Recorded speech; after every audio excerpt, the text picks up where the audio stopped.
Famille, la paix, si possible, soit sur vous. Honneur, bonheur, grande joie de vous retrouver.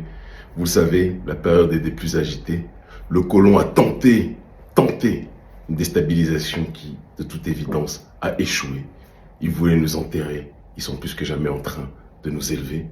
Ils voulaient nous censurer. Ils sont plus que jamais en train de nous rendre encore plus populaires chez des millions d'Africains du continent et de la diaspora, et même des Blancs. Je ne parle pas des petits chômeurs que les services français engagent pour récolter et propager des fake news qui ne trompent que les ouattaristes et les ados-moutons imbécilisés que vous connaissez.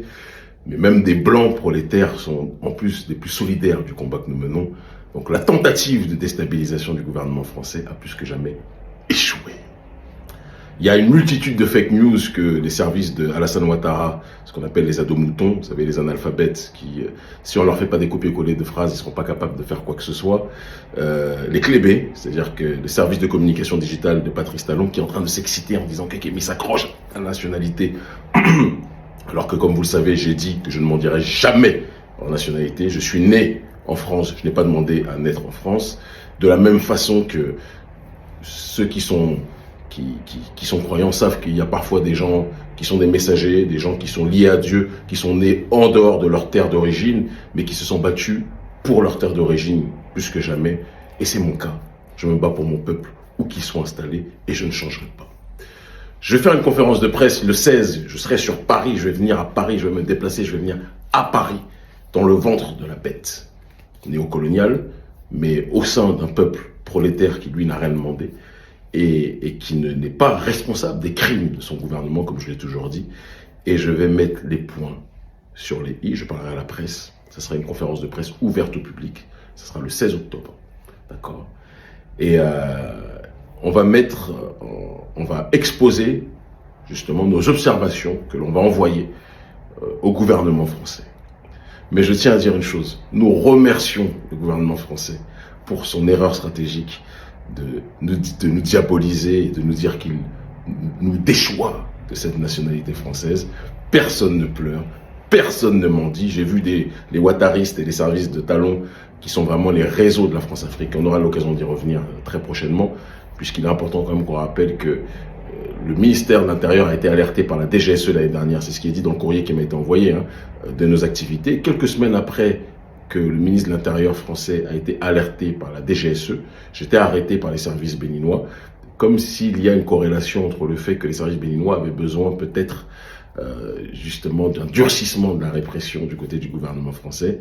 À l'époque, Talon, voyant la contestation de la jeunesse béninoise et des moins jeunes aussi qui ne voulaient pas que l'on soit arrêté, que l'on soit détenu, avait à un certain moment fait marche arrière. Peut-être qu'il ne fera pas marche arrière dans le futur, et ça ne nous dérangera pas, parce que nous n'avons peur de personne, si ce n'est de Dieu, et nous continuerons plus que jamais notre combat. Ils ont voulu nous noyer, ils nous ont appris l'apnée. Ils ont cru nous déstabiliser, ils n'ont fait que nous élever. Cette période m'amuse, et je le dis et je le répète, je ne m'en dirai jamais, jamais la nationalité française, le passeport français. Je n'ai pas d'assurance maladie depuis de très nombreuses années. Je n'ai pas de sécurité sociale depuis de très nombreuses années. Le passeport, on l'a gardé pour passer les ports, pour voyager, pour aller voir notre diaspora. Mais sinon, 80% des voyages que nous effectuons dans le monde, on le fait avec le passeport béninois et d'autres passeports dont nous disposons, d'accord ? Et pas avec le passeport français. Donc c'est une erreur monumentale du gouvernement français d'agir de cette façon, pensant naïvement que c'est ce qui fera que notre combat sera limité. Alors leur objectif évidemment, c'est qu'on ne puisse plus voyager en Guadeloupe, en Guyane, dans les territoires d'outre-mer de manière générale, parce qu'ils ont très peur de notre succès là-bas, qui est similaire au succès qu'on a en Afrique francophone, mais ils n'ont pas compris qu'avec Internet, on traverse les eaux, même s'ils veulent empêcher les corps de circuler.